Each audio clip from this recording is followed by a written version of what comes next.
இதாண்டா political movie அண்ணே, கையை கொடுண்ணே. எவ்வளோ பெரிய பாலிடிக்ஸை ஒரே படத்தில் பேசியிருக்கியா என்ன? ஆக்சுவலாக அந்த படத்தோட தியேட்டர் எக்ஸ்பீரியன்ஸை பற்றி தான் பேச போகிறேன்னு நேற்று சொல்லியிருந்தேன். ஆனால் எக்ஸ்பீரியன்ஸை தாண்டி ஒரு லேர்னிங் இருந்துச்சுன்னு தாங்க சொல்லணும். ஒரு பாலிடிக்ஸை இந்த அளவுக்கு எந்த படத்துலையுமே தெளிவாக பேசியிருக்க மாட்டாங்க. அண்ட் போன படத்தில் சூர்யா தான் அதிகமாக காட்டியிருப்பாங்க. பட் விஜய் சேதுபதியை ஒரு கேமியோ ரோல் மாதிரி தான் காட்டியிருப்பாங்க. ஆனால் இந்த படத்தில் அதுக்கு அப்படியே ஆப்போசிட்டாக தாங்க இருந்துச்சு.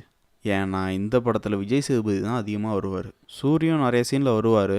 இருந்தாலும் பார்ட் 2 முழுக்க விஜேஎஸ் படமாக ஆயிடுச்சு.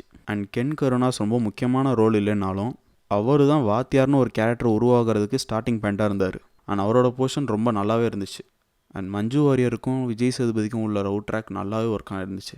அப்புறம் பொல்லாதவன் கிஷோர் சார் ரோல் ஆக்சுவலாக பிரகாஷ் ராஜ் சார் பண்ணியிருக்க வேண்டிய ரோல்னு நினைக்கிறேன். அண்ட் அசுரன் படத்தில் வர மாதிரி ஒரு சீன் இந்த படத்துலையும் இருக்குது. இன்ஃபேக்ட் ரொம்ப வயலன்ஸாகவே இருந்துச்சு. அதுக்கெல்லாம் பேக்ரவுண்ட் ஸ்கோர் இன்னும் நல்லாவே பண்ணியிருக்கலாம். அண்ட் சாங்ஸ்லாம் ரொம்ப நல்லா பண்ணியிருந்தாங்க. மியூசிக் போட்டது யார்? படம் ஃபுல்லாக என்ன தான் சீரியஸாக போயிருந்தாலும் அங்கங்கே வர காமெடி நல்லாவே ஒர்க் ஆச்சு.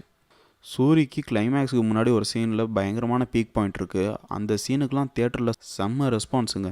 எல்லாம் ஓகே, இந்த லிப்ஸிங் மட்டும் ஏன் இப்படின்னு வெற்றி சாரை கேட்கக்கூடாது, சென்சார் போர்டு தான் கேட்கணும். அண்ட் டைரக்டர் தமிழ் அமுதன் ஒரு கேரக்டர் பண்ணியிருப்பார். ஃபர்ஸ்ட் பார்ட்டில் ஒரு டைலாக் சொல்லுவார், ஒரு நாள் நான் அதிகாரத்துக்கு வருவேன், அப்புறம் பாரு நான் இவங்களை என்ன பண்ணுறேன்னு அப்படின்னு ஒரு டைலாக் சொல்லியிருப்பார்.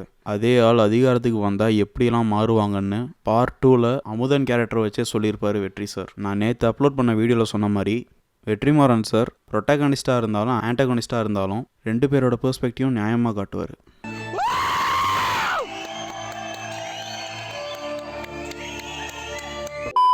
கத்துவது வேறு யாரும் இல்லை, நான் தான்.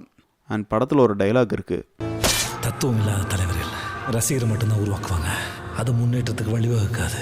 என் கூட படம் பார்க்க வந்தவன் இந்த டைலாக் வரும்போது பனையூர் பண்ணையார்னு கத்துனான். ஏன் கத்துனான்னு எனக்கும் தெரில.